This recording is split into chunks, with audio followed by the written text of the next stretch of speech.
Got a washing machine in the shop, and it's got a few things wrong with it. The first thing is the threads on the bottom of the agitator are completely stripped out. Luckily enough, I've got a new one in the shop, but I don't have a bolt, so I've got to wait for one to show up.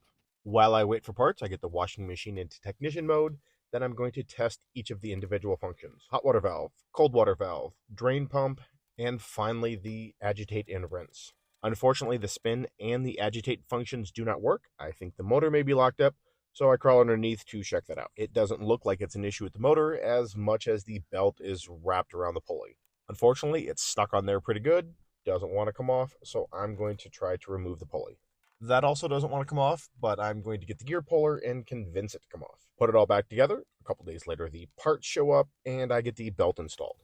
Before I put the agitator back in place, I clean as much of that debris from the bottom as possible, then use a 7/16 socket to get the agitator bolt put into place. With as many things as were wrong with this thing, I'm going to throw some test laundry in there and make sure everything functions like it's supposed to.